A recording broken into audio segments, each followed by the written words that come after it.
done. Thank you. The garden is now officially open. Have you ever seen a strawberry that big? No.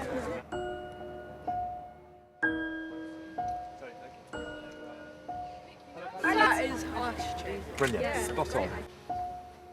What's really exciting about edible playgrounds, I think, is the fact that it's introducing children, at a really early age to gardening. I think it would just be brilliant if every school could encourage a garden of some description. It doesn't have to be a fancy one.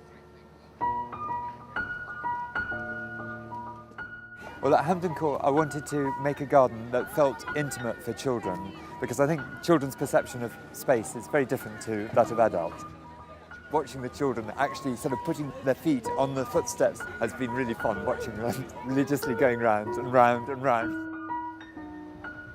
And I think it's nice to feel hugged by the plants and have things at a low level where they can really sort of get in and feel and touch and savour the flavours and smell of leaves. Sounds like there's chilli. Yes, well done. And anybody like chilies? No. Who likes chilies? Really Really hot. I think the little cress heads are a brilliant way of starting children off, because it's so quick, in a matter of a week the cress comes up and it's got a sort of fun aspect to it which excites everyone. I mean, one of the things that this shows has been how many adults see the cress heads and say, oh, I remember doing that as a child, and it's just, great.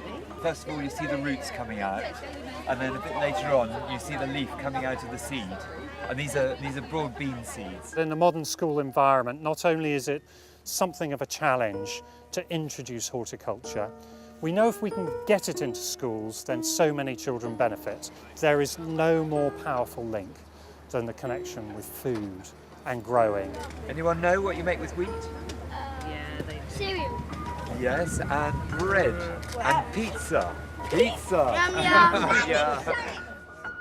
I also think they have beautiful texture to them, and actually, watching people passing along them, and the number of people who just run their hands along the top of the cereals. Do any of you like eating flapjacks? Yeah. Yeah, well, that's what flapjacks come from. Sweet corn I wanted to include because cornflakes and popcorn and corn on the cob all come from a living, growing plant. Oh, what are those plants? You can eat these. In the raised beds, we've got these like a salad grazing bar, and the idea is that children in a school might be able to pick and mix and make their own colourful salads, a real rainbow effects. It's having that sort of freedom to pop things in here and there and just have fun experimenting. We've got a wormery, we've got a compost bin so that children can actually see the decomposing process. Do you know what a wormery is? This is a big box, and the worms chomp up all your leftover food in bits like that. You fill a box at one end with all your leftover food, and the worms eat it all up, and then they turn it into this lovely crumbly soil.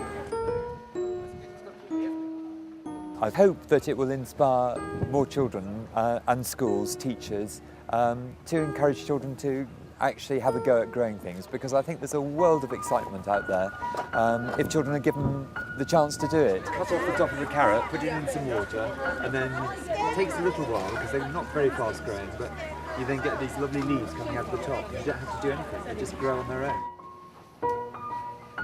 Positive things that can engage their attention and give them a sense that their skills actually can create things in the world around them.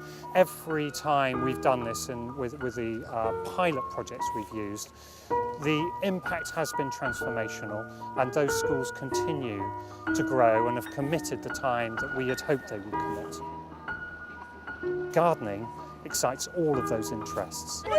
Blueberries, that's it. We've got a special berry bed over here full of acid soil, and that's for growing blueberries and cranberries, which obviously need that particular sort of soil to flourish. Quite a lot of the strawberries, the little alpine strawberries, have got pictures. The children went around. I've noticed we're missing quite a few.